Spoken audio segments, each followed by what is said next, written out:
All right, Jabos say good morning. Let us begin.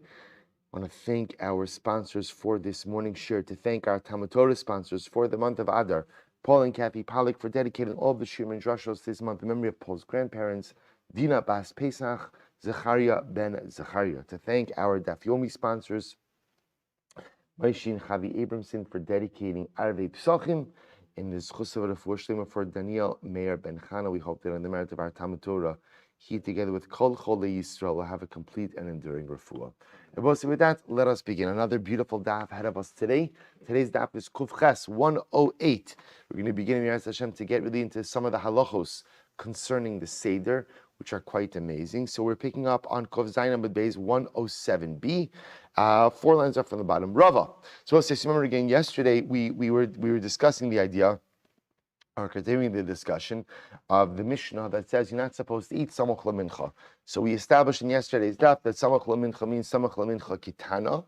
So again, a half hour before mincha kitana, which again on our perfect day with sunrise at 6 and sunset at 6, mincha kitana being 9.5 hours into the day at 3:30 p.m. Samach lamincha ultimately again will be at 3 p.m.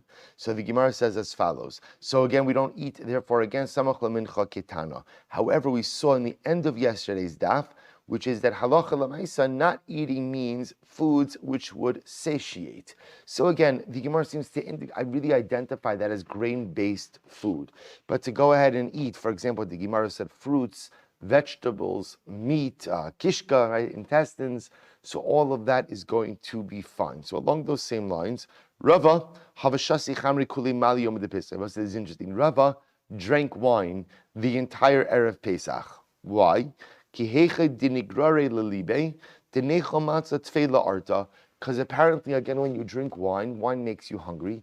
So he would drink a good amount of wine on Erev Pesach in order to go ahead and intensify his hunger. So we'll say, what's interesting about this is as follows. Ultimately, again, we see a transition. So we go now from a discussion regarding not eating things, right, in order to not become satiated, to now, again, an interesting shift over here to focusing a bit more on eating even certain things in order to go and intensify one's appetite. So the Gemara says, Amar Rava, by the way, from where do we know that wine increases one's appetite? So we'll say this is incredible. I just want to point out something truly beautiful that the Gemara does. An incredible hashkafa. When the Gemara says, how do you know that wine intensifies your appetite? So it was like, what a strange question, right? How do I know that wine intensifies my appetite? What's the answer? Try it, right? Try it. So you have to understand something. For the Jew, the way I know that anything is true is because it says it in the Torah. In other words, my truth, what is objectively true in this world, doesn't come from my perception. It doesn't come from what I perceive in the world to be true. It ultimately comes from Torah. It comes from Chumash. It comes from Mishnah. It comes from Gemara. It comes from Shulchan Aruch. This is incredibly powerful because remember, everything in life depends on where your truth comes from, right? If your truth comes from what you feel, or if your truth comes from what you perceive, in other words, if truth is rooted in your perception, that's a very dangerous thing, because then there's no such thing as immutable truth. That means what you feel today will govern your truth for today. And what you feel tomorrow will govern your truth tomorrow. And the isms of today will dictate this, and the isms of tomorrow will dictate that. When truth is not rooted in something objectively immalleable, then at the end of the day, truth changes.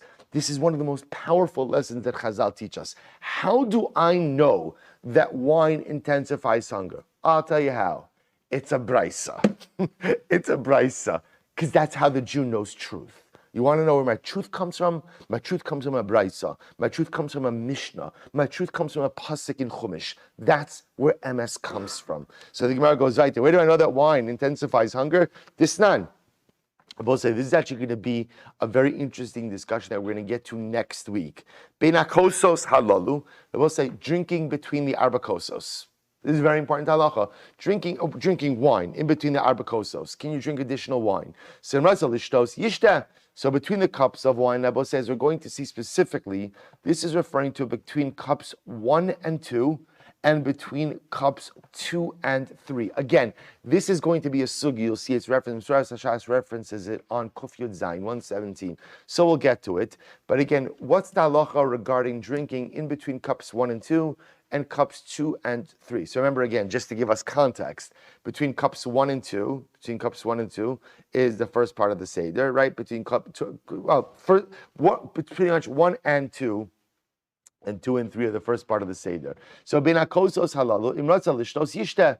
you want to drink between 1 and 2 and 2 and 3, you can. But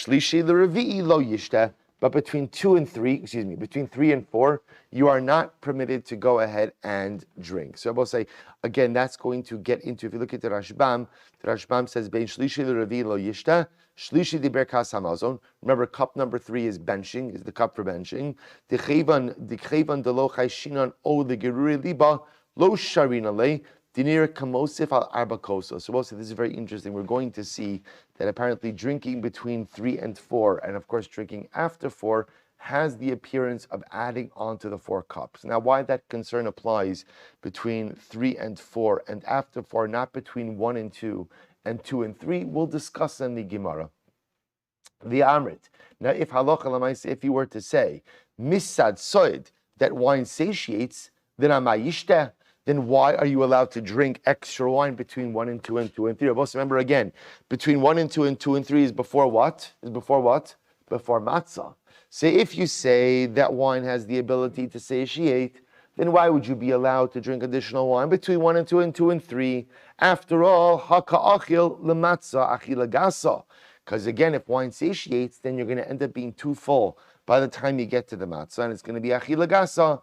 Ela shmamina migrar garir. But rather, what do you see from here? You see from here that wine, in fact, intensifies one's appetite. So the fact that I'm allowed to drink more wine between 1 and 2 and 2 and 3, which again I will say are the cups that take me up through Birkas Hamazon, indicates that halacha l'maisa, the property of wine is that it intensifies one's hunger. So we'll say incredible. That's how I know that wine intensifies one's hunger. Pretty incredible.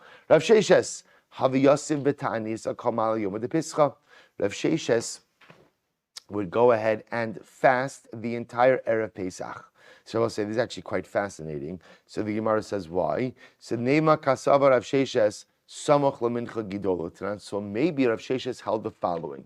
Maybe Rav Sheshes held that when the Mishnah said you can't eat on Erev Pesach samoch lemincha means samoch lemincha gidola, which Abosai means on our perfect day from 6 to 6. Samach Lamincha Gidola means when? 12 o'clock. Now watch this. Not only that, but what else did Rav Sheshes hold? Umishum pischohu dilma mimshach va'asilim nuyim avet pischa. But remember again in yesterday's daf, we had 2 issues or two possibilities as to why you're not allowed to eat samach lamincha. Possibility 1, if you hold the samach lamincha means, let's work backwards. If you hold samach lamincha means mincha kitana, then why can't you eat samach lamincha? What was the reason? In order to eat matzah with proper te'avon, with more appetite. But if you hold samach lamincha means mincha gidola, then what's the reason you can't eat samach lamincha? Out of a concern that you may become derelict in offering up the Karban Pesach. So watch this. So now we have a fact. The fact is Rav Sheshes fasted on Erev Pesach. So we're trying to figure out why that is. So the Gemara says, well, perhaps, halacha l'maisa, he held samach lemincha meant mincha gidola, and therefore the reason you have to stop eating is lest you become derelict in offering up the Karban Pesach. Now watch this. The Gemara says, "V'savarla," and maybe we'll say this is pretty wild. We've never seen this before. V'savarla. Well, actually, I shouldn't say that. We saw that in the last cycle of Daf Yomi. V'savarla. So we'll say maybe he held the following statement of Rabbi Oshia named Rabbi Lazar. Machshir haya ben beseira bepesach sheshachtu shachris ba'arba'asar lishmo. So we'll say, listen to this. Ben Beseira holds, we'll say this is wild. Ben Beseira holds that halacha l'maisa, a Karban Pesach which was offered up in the morning on Erev Pesach is kosher. Why? So the Gemara says because he holds mitzafra zman pischahu Dechule Yom Chazi LePescha. Ben Beseira holds that halacha l'maisa, the entire day of Erev Pesach is fit for Karban Pesach sacrifice. But say a wild cheetah. Forget about chatzos. The entire day of Erev Pesach is fit to offer up the carbon. Where does he get this from? This is incredible. The savar bein ha'arbayim bein Erev de'esmo le'erev da'idna. It will say an incredible interpretation. He held bein ha'arbayim. Right? You have to offer up the Pesach bein ha'arbayim. So we'll say we normally understand bein ha'arbayim means what? In the afternoon. Ben Beseira felt ben ha'arbayim means in between the two evenings. What are the two evenings? Evening number one is the start of Erev Pesach, and evening number two is Pesach itself. You have to offer up the Karban Pesach, and obviously that doesn't include the nighttime, because that's obvious. Why is that obvious? Because Karbanos are never offered up at night. But so I'll say a really incredible, and again, I just want to point out this Gemara, this statement of Ben Beseira is not in Pesachim. The statement of Ben Beseira ultimately is quoted in Meseches Zvachim. So this is really quite an interesting opinion. So we'll say, so again, just to hold cup over here. So what the Gemara is suggesting is we have Rav Sheshes fasting on Erev Pesach. Maybe Rav Sheshes we understand the whole reason the Mishnah says you can't eat Samach LaMincha is why, lest you be derelict in offering up the Karban Pesach. And maybe Rav Sheshes holds like Ben Beseira, who holds that Allah Lamaisa, you could offer up the Karban Pesach the entire day of Erev Pesach. If that's the case, then it's possible Rav Sheshes held you can't eat all of Erev Pesach lest you go ahead and forget to offer up the Karban itself. To which the Gemara says, no. Amri lo, no, actually that's not the reason. Shai Rav Sheshes was different. Why did Rav Sheshes fast? The istinis hava. He was fastidious, right? He was very sensitive. A mifunak, the time bitzafra midi, the time bitzafra midi, la arta lo have mahani lemichle. Well, it says Rav Sheshes was very sensitive, and I guess had a very small appetite. And if he would eat something in the morning, he would not be hungry in the evening. Therefore, again, he fasted on Erev Pesach in order to be able to eat the matzah b'tei avon with a proper appetite. Nothing to do with the position of Ben Beseira, which is also quite a fascinating idea. How sometimes, you see someone do something, and we often ascribe intentions to people's actions without really having any level of understanding. So isn't it incredible? So Ben Beseira is fasting, and look at the initial assumption the Gemara makes. He's fasting because Samach Mincha means Mincha Gidola. But he holds like Ben Beseira, ultimately again, that you could offer up the Karban Pesach the entire Pesach. And therefore, again, you can't eat lest you be judged from the Karban Pesach, and therefore he doesn't eat the whole day. To which the Gemara says, no, he actually had just a very small appetite. That's all. It was just a very small appetite. If he ate a little bit in the morning, you wouldn't eat in the evening, so he fasted the whole day. Well, it's an incredible musar, how we have to be so careful to reserve judgment on things, because often we see a circumstance, we see a situation, we see a person do something, and halacha l'maisa, we assume we've got it all sized up. I've got this all figured out, when in fact we don't. And often we can be terribly wrong about people, terribly wrong about circumstances, with terrible repercussions as well. How much we have to reserve judgment until we have all the necessary information. Even then, better not to judge, but at least wait till you have all the information. Good about says the Mishnah went weiter. Even an ani, a pauper, should not eat the seder. Should not eat Karban Pesach, should not go ahead and eat matzah until he reclines. So both say this actually is very important. We're gonna speak a little bit about Heseba now. So understand that the point of Heseba is the point of reclining is to be a physical form, an objective physical demonstration of cherus, of freedom.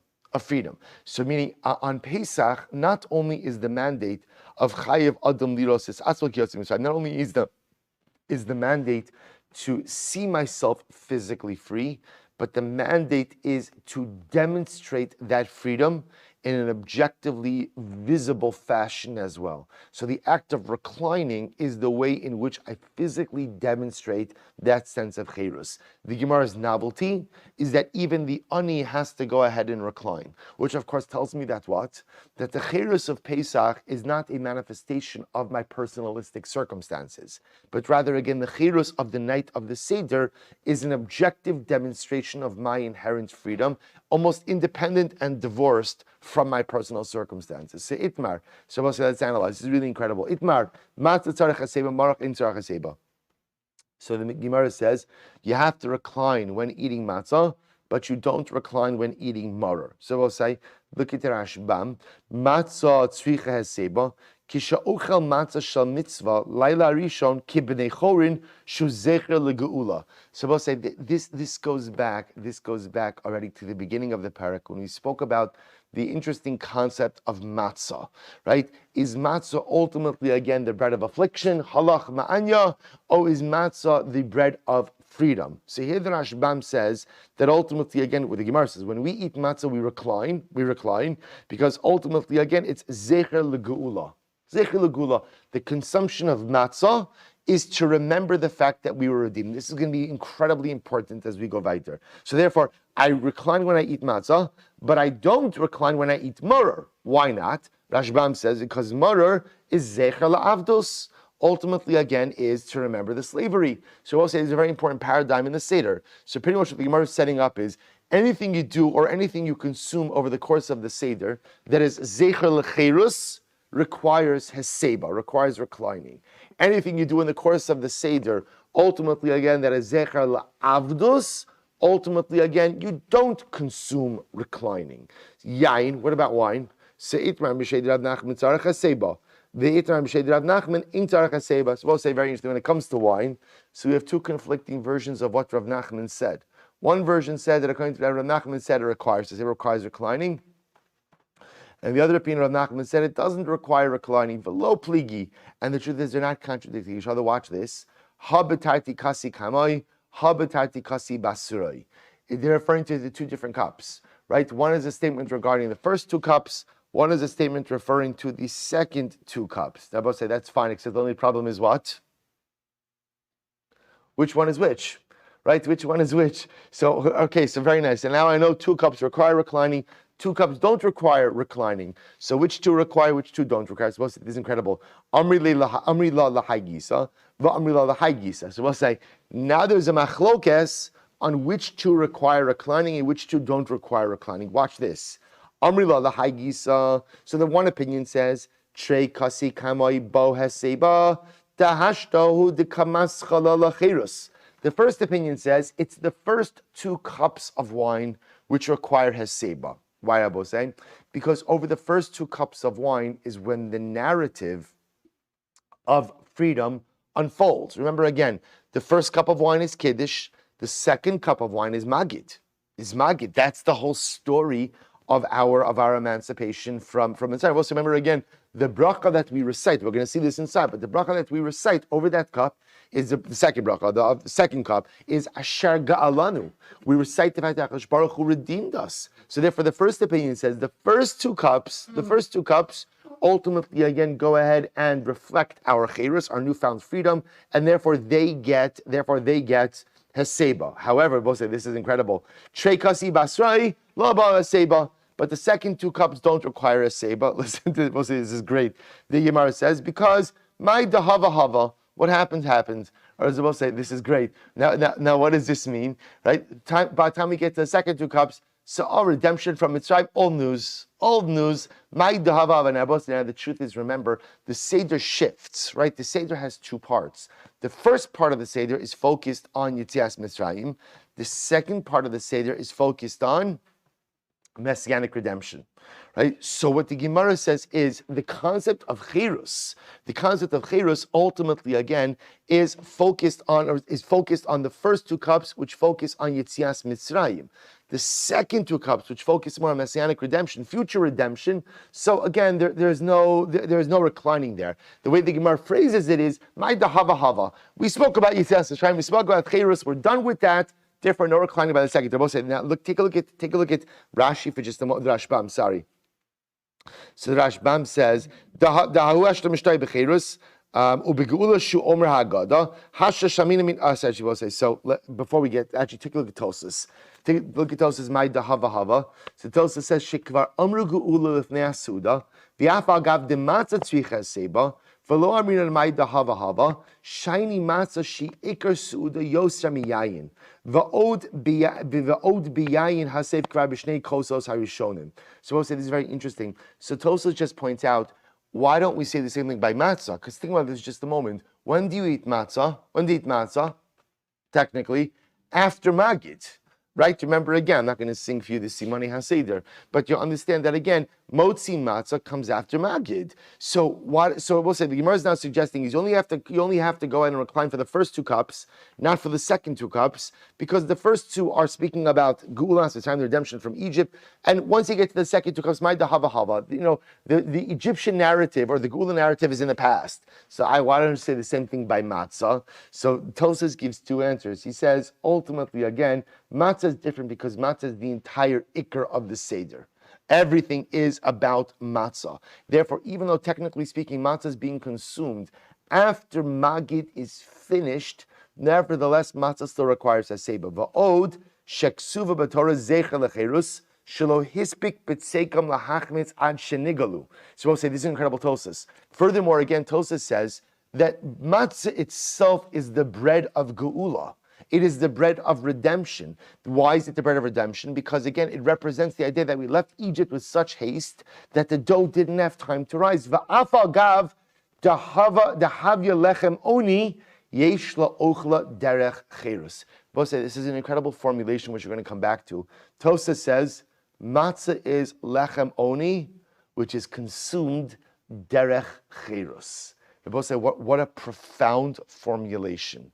Matzah is the bread of affliction, which is consumed as a free man.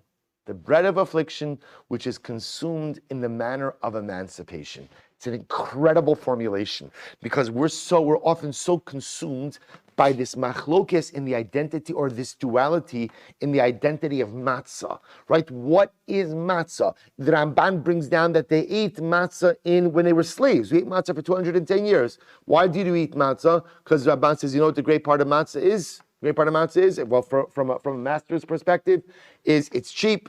I don't mean our Shemura matzah, right? It's cheap, it's filling, and it sits in your system for prolonged periods of time, as we know well, right? So therefore, again, it's the most incredible food for a slave population. Tosa says matzah is lechem oni. There's no question about it. The fact that we ate matzah again when we left Egypt, we'll say, here's something amazing. The fact that we left matzah when we left Egypt, that was quote unquote, I'm going to use this word, although you know it's not true, that was an accident. That was that was just a circumstance which arose because of the expedited pace of redemption. But ultimately, again, that was just because he left the bread didn't have time. That we would have rather had challah. We ate matzah for 210 years. So Tosa says, so what's the difference between the matzah we ate when we left Egypt and the matzah we ate ultimately in Egypt for 210 years? Here's the difference. The matzah in Egypt was lechem oni, eaten, consumed b'derech oni. The matzah of Pesach was lechem oni, consumed derech cherus. Both say such a profound distinction. It can be the same bread. It's the same lechem oni. But for 210 years it was consumed derech oni, and then when we left Mitzrayim it was consumed derech cherus. So therefore both say, coming back over here, this is not matzah. We're going to get to this later. It's a very, very exciting tosis. They'll say these little pieces are so necessary to help formulate our hashkafic understanding of what it is that we're trying to accomplish over the course of the Seder. In any event, back to the Gemara. So the Gemara said, now 4 cups. According to this approach, 2 that we recline for, 2 that we don't recline for. First 2, according to this first approach, we recline for the first 2 because the first 2 is when we discuss the redemption from Egypt. The second 2, the Gemara says, "My dahava hava." What's done is done. But it also tells you an incredible lesson. What's the incredible lesson? That you have to make sure in life not to just simply rely or to reflect on your accomplishments of the past. So it's good to go ahead and relive the accomplishments of the past, and then you have to move on and accomplish something new. Maida hava hava. In other words, we don't spend the entire night focusing on Yitzias Mitzrayim, which is pretty incredible, but rather, again, we spend the first 2 kosos on Yitzias Mitzrayim, second 2 kosos on Gulas Mashiach. Gulas Mitzrayim was great. What's next? What's next? How do we bring the next geula? There are people, again, who accomplish great things and spend the rest of their lives reflecting on those accomplishments. That's not the way the Jew lives. Accomplish great things, yes. Reflect on your accomplishments. Then you say the statement, "My dahava hava." That was the past. Now my job is to put my kohos into building a beautiful future. An incredible yisod. Others have a different interpretation. Adarabba, trei kasi basrai ba eseba, hahi shaita de kahav yecherus. Shreikasi kamai lo boy yeseba dakanti avodim hayinu kamar. We'll say second opinion says no. You don't recline for the first 2. You do recline for the second 2. Why? Because the first 2, the truth is, are very much focused on what? Reliving the servitude. So when you drink wine over the first part of the seder, you don't recline because avodim hayinu, right? Avodim hayinu. That is the essence of the first part of the seder. You do recline for the second 2 cups because, again, although they're focused on messianic redemption, there is no discussion regarding the servitude. The Gemara, so we'll say, so which one is this? So what do we recline for? This is great. So the Gemara says, Hashta de itmar hachi ve'itmar hachi, idi ve'idi ba'aseba. To which the Gemara says, you're right, but now that we're focusing on this idea, now that there are difference of opinions, halach l'mais will say, what do? We recline for all 4 cups. And I will say that indeed is halacha l'maisa. We do a seva for all 4 cups. I just want to point out something very interesting, that you see that we do a seva for all 4 cups, not because anyone is suggesting that all 4 cups actually require a seva. This is very interesting. But rather why? Because halacha l'maisa, there's a machlokes. And just in order to, and again, by the way, it's a pretty solid machlokes. The svaras work very beautifully on both sides. The svaras for the first 2, the svaras for the last 2. So the Gemara says, not to have a machlokes, we just recline for all 4 cups. Pretty incredible. So the Gemara goes right. We'll say, so goes right to Prakton. Now, let's speak a little bit about the mechanics of Heseba. So Prakton, Lo Shema Heseba. We'll say, what's Prakton? If you take a look at the first wide line of the Rashbam, Panav Klapi, Malav Shoche Valachora. So we'll say, this is an extreme Heseba, laying down on your back, right? Let's say again, you're bringing the couch over to the table, you lay down on your back. The Gemara says that's not called Heseba. That's not called Heseba. So the Gemara says, now again, similarly again, Heseba, similar Shema Heseba, leaning on your right side is also not called Heseba. So Heseba means only leaning to the left, not laying on your back, not laying on your right side. V'lo od, furthermore, we'll say leaning to your right poses a choking hazard. So does leaning on your back, right? So again, the Rashbam points this out as well. So we'll say, so bottom line is, Heseba is a very specific type of leaning. It's a leaning to the left, which ultimately, again, for us during the Seder, it's often a very awkward way to eat and to drink, but clearly, again, Bismana Gemara, that was demonstrative of the way that quote-unquote free people or upper echelon of society would often eat. But again, therefore, anything that doesn't resemble that, laying on your back, leaning to the right, is not called Heseba. Isha Eitzel Baila, supposing that's some interesting cases. What about a wife by her husband? Lo by Heseba. A wife in front of her husband does not have to do Heseba. Now, why not? Take a look at the Rashbam. Isha in Etzricha Heseba, 4 lines up from the bottom, says the Rashbam. Mipnei emas baila, because of the reverence, right? Ema means fear, but it really means the reverence she has for her husband. Ukifufalo, and literally, she's subservient. I'm not stating an opinion. I'm just quoting a Rashbam. I just want to be clear. Ukifufalo, umefar shildos zavachai, lav dar chayu dinashi lemizga. So both say, now I want to just give you kind of the background to this Gemara. So the background to this Gemara is as follows. We just established that there's a din of Heseba.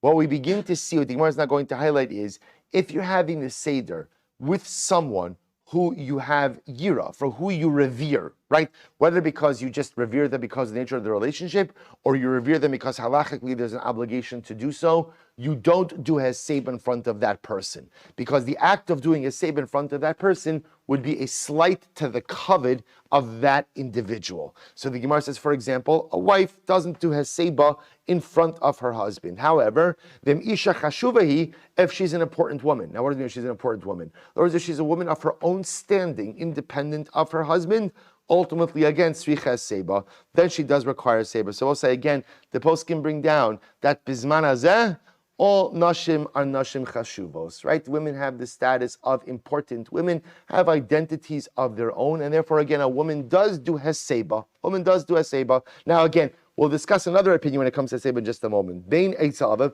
So we'll say, I just want to point out, we'll see this. We'll see this in a little bit later if we get to it today or maybe tomorrow, which is the opinion of the Rav Yah.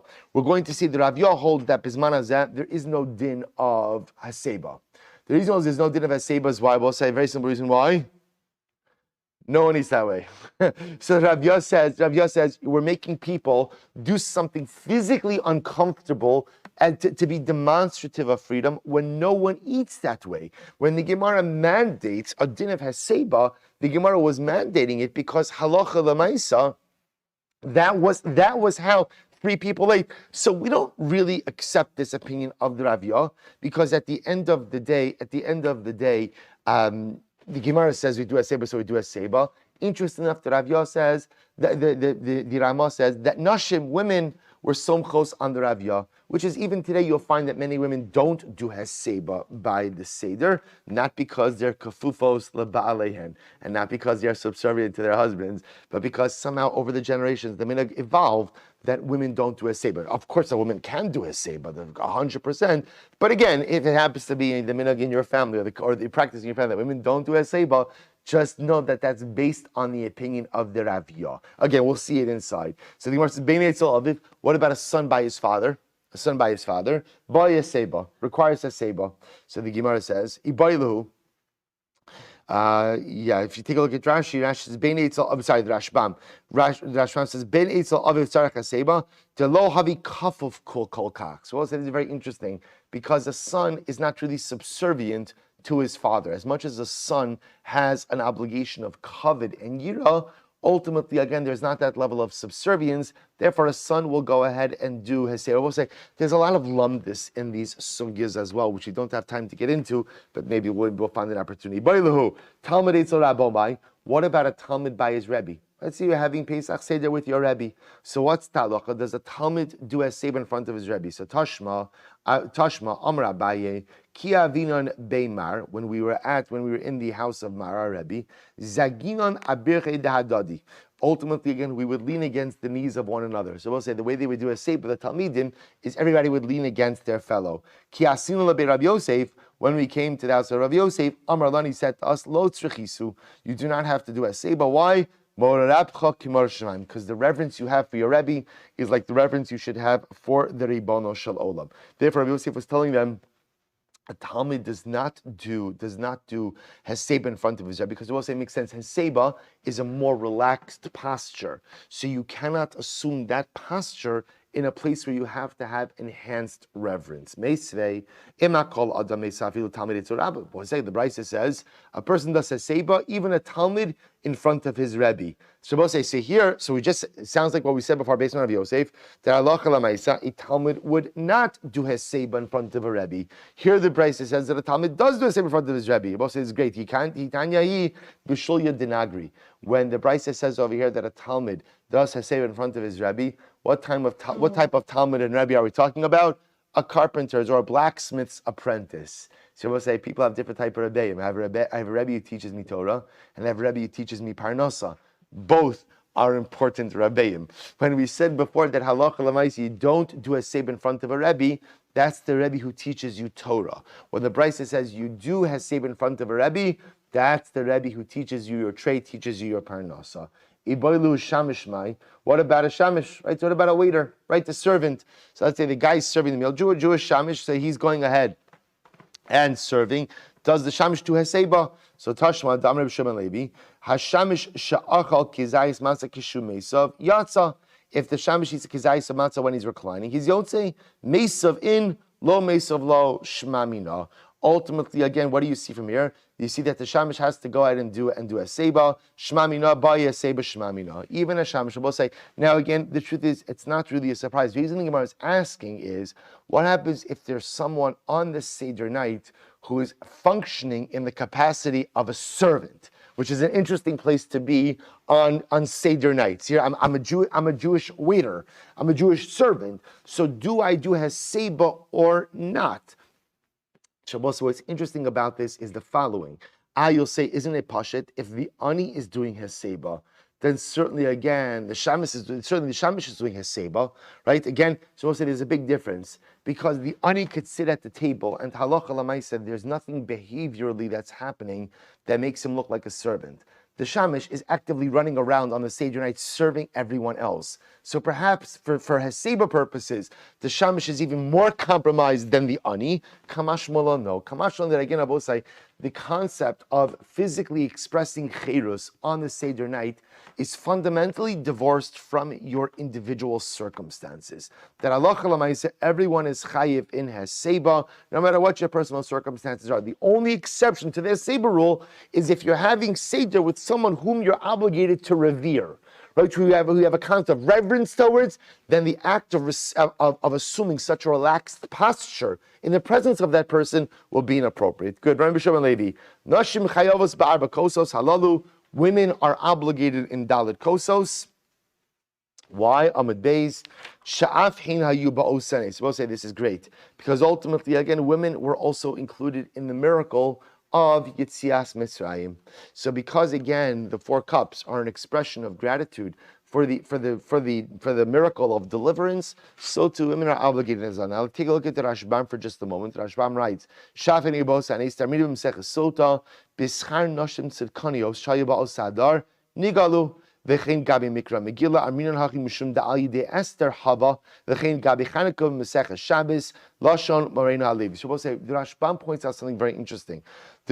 So we'll say the lashon of Afhin Hayu Ba'osanes, it sounds like they were also part of the miracle. The Rashbam says no. What it means is that the miracle of Yitzias Mitzrayim occurred because of women. He quotes over here ultimately the Gemara Masechah Sota that goes through the entire narrative explaining how essentially the men had given up on the possibility of redemption. The men had given up, and it was the women ultimately again who kept the dream and the desire for redemption alive. So the Rashbam says, Afinei ba'osanes doesn't simply mean they were included in the miracle, but rather it means they played a dominant role in the miracle. And the Rashbam says the same idea that we find by Purim. The Gemara says, why women are chayavos and mikra megillah? Why? Sha'af hena yu ba'osanes. They were included in the miracle. Now, of course, by Purim, it's not, to say that women were included in the miracle of Osai is selling their role a bit short, right? A woman was the architect of the miracle of Purim. If you take a look at Tosas, so Tosas says here, Hayu ba'osahanes, second Tosas ba'osahanes, Rashbam, Perush Rashbam, Sha'al Yodam Nigalu, V'chein Megillah de Esther B'chanukah de Yehudis, V'kasha, Da'af Mashma, She'inan Be'ikar. So we'll say, the Rashbam, so Tosas sees the Rashbam's explanation, and he says, just the only problem with that is, Af Hin Hayu ba'osahanes, again, indicates a lashon of like being included, but not necessarily a lashon of primacy. So yes, they were also included, but lav dafka, they were primary characters. Va'od Yerushalmi Garis, sha'af hein hayu ba'osahane, safek mashma ba'osa sakarnat lahashna la'arag labeit. Okay, so Tosa just points out over here, he says, so let's say fine. Just pointing out over here that there's some, we don't have time for it now, but there's some interesting discussion regarding the definition of this phrase, Afhin Hayu Ba'osanes.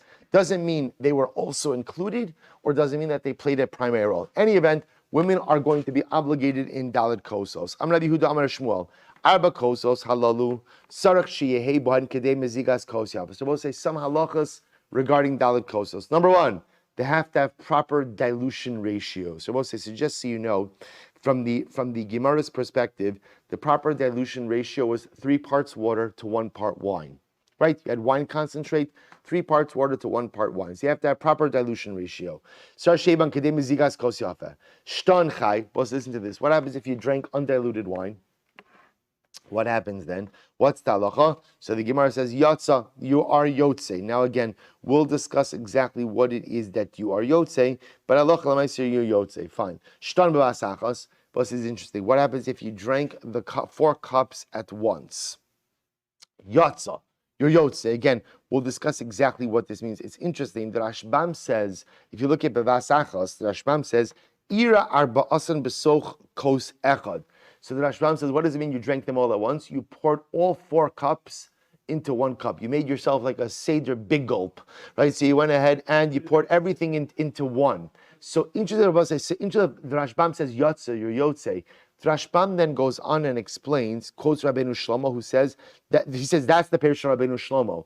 The Rashbam says that doesn't make any sense, because it will say pouring 4 cups into 1 cup and drinking that cup is equivalent to what? Drinking 1 cup, which is a very big cup.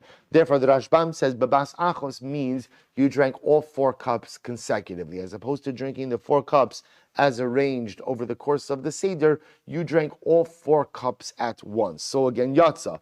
Hishka mehen labarav mebeso. Yatza, if you give to drink to the members of your family, you're Yotze. Okay, so we'll say, let's analyze this. Now we're going to go through this brisa one by one. Shtan Chai. So the first thing the Gemara mentioned was you drank undiluted wine. So the brisa says you're Yotze. Now what does that mean? Amar Rava, Yidei yayin yatza, Yidei cherus lo yatza. So Rava says, what does it mean that you're Yotze?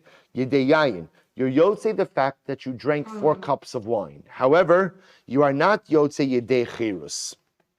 The Rashbam says, Yidei cherus lo yatza, kilomar, Ein zu mitzvah shlema she'in chashivus ela b'yayin mazig. So we'll say, I just want to point out something very interesting over here, because Rav is saying something dramatically amazing. That in the mitzvah of Daled Kosos, there are essentially 2 mitzvos. There's yayin and there's cherus. Yayin means the concept of drinking 4 cups. Cherus means allowing those 4 cups to be a demonstration of your personalistic freedom. And interestingly enough, Rava says that you could actually divide those 2. So for example, if you drink 4 cups of undiluted wine, have you fulfilled the mitzvah of Daled Kosos? The answer is yes. But have you allowed those kosos to be demonstrative of your freedom? And the answer is no. So we'll say I just want to point out this is an incredible chiddush, of which there is an incredible amount of discussion, because it's not clear exactly how Rava is able to make that distinction. Now, the truth is, we'll say there is a good reason for it. We'll discuss in just a bit. All right, I probably should say it now, except that we don't have time. All right, I'm going to save it. This goes back, just will remind me this tomorrow, Shir. This goes back, Rabbosai, to why it is that we drink Daled Kosos.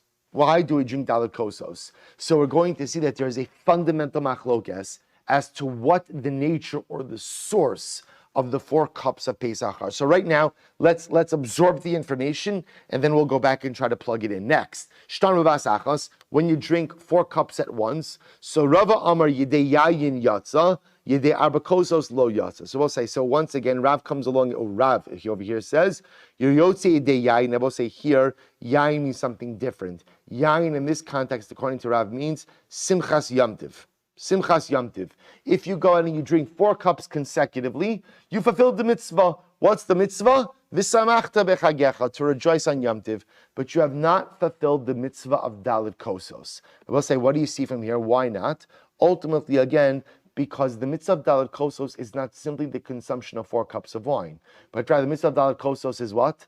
The consumption of 4 cups of wine throughout the Seder. So we'll say you're beginning to see a number of very interesting ideas. That first of all, again, number one, by Daled Kosos, there's a concept of Daled Kosos, and there's a mitzvah, and there's a concept of Cherus. There's a mitzvah of Yayin and a mitzvah of Cherus. Very interesting. Next, the mitzvah of Daled Kosos is really only fulfilled when one drinks 4 cups strategically placed at 4 different intervals at the Seder. But if you go and you drink them all at once, your Yotzei de Yayin, which according to Rav means Simchas Yamtiv, but ultimately again not Yotzei, the din of Arba Kosos. So if you give of the wine to drink to your children, to the members of your household, Yotza, your Yotzei, that's true. In other words, if you want to go ahead and share the remnants of your cup with the members of your family, you absolutely have the right to do so. But halacha l'maisa, you must drink Rov Kos. Most of this is incredibly important. This goes back, we saw this again already by Kiddush Makom Suda as well. The individual making the bracha must go ahead and drink Rov Kos. Meisvei is going to raise the kasha. Daled Kosos halal l'tar she'eban kedei revi'es echad. Shabbos is very interesting. The Gemara says that Dalet Kosos that we discussed have to have a revius. Have to have a revius. So the Gemara says, I'm sorry. Sarach shei behind kedei revius echad. Echad chai ve'echad mazug, echad chadash ve'echad yashan. So we'll say it has to have a revius, whether again it's undiluted, whether it's diluted, whether it's new wine, whether it's old wine. Rabbi Yehuda Omer, tzarach shei bo tam umare yayin. Rabbi Yehuda says it must have the taste and the appearance of wine. So now you say katani mihas kadei revius. So now the Brisa said it has to have at least a revius. Va'at amrit kos yafe. And you said before that it has to be a kos yafe. So it sounds like a contradiction. To which the Gemara says it's not a contradiction. Amri idi v'idi chad shi'urhu. In fact, it's one shear. So we'll say, so for example, if you were to take a quarter of a lug of wine concentrate, if you then dilute that, divide that by 4, dilute that in a dilution ratio of 3 to 1, 3 parts water, 1 part wine concentrate, that's what the Gemara calls a shear yafa or a kos yafa. Most of the Gemara says, "My kedei mizigas kos yafa, the kamer l'chol chad v'chad, the havile kula revius." And we'll say ultimately again, what do we call mizigas kos yafa? What do we call proper dilution that ultimately again gives everybody a proper cup of wine? A revius. You take a quarter lug of wine concentrate, ultimately again dilute it in 3 parts water to 1 part wine concentrate, and that gives you a good cup of wine. Rabbi Yehuda Omer, Sarach she'hebo tam umare. Rabbi Yehuda says it's not just enough for wine to taste like wine, but ultimately, in order for it to be wine, it must have tam, the taste of wine, and mare, the appearance of wine. Incredibly important. The Gemara says, Amar my time with Rabbi Yehuda. We'll say once again, where does Rabbi Yehuda get this from? D'chsev altere yayin ki yis adam. Ultimately, again, the Gemara says, literally, altere yayin ki yis adam, the pasuk clearly references the idea that wine is red. So we'll say, so I just want to point out over here, if you take a look at Tosfos, just one important halacha. So again, the Gemara gives us a lot of the halachos of the Arba Kosos, but one of the interesting things the Gemara said is that halacha l'maisa, dilution ratios, 3 parts water to 1 part wine concentrate, and also the idea that the shear for a cup of wine is a revius. Now Tosfos points out over here, see Tosfos Ruba de Casa, Hainu kimali lugmav, kedeperish leil, umir lachatchila, tzarech lishtos revius. So we'll say we're going to have to stop over here for today, but one of the interesting discussions that we are going to get into is how much of the kos do you have to drink? So what we're going to see is essentially we're going to see 3 different shiurim. Shiur number 1 is at least amali lugmav, at least a cheekful. Shiur number 2 is going to be a rove revius, the majority of a revius. Shiur number 3 is going to be an entire revius. And shiur number 4, which is really the most lechatchila thing to do, is the entire cup. The entire cup. So again, we'll get into that in Meretz Hashem as we go a little bit weiter, but at least now we begin to see the halachic and conceptual framework of Dalet Kosos. Oseh Shkoyach.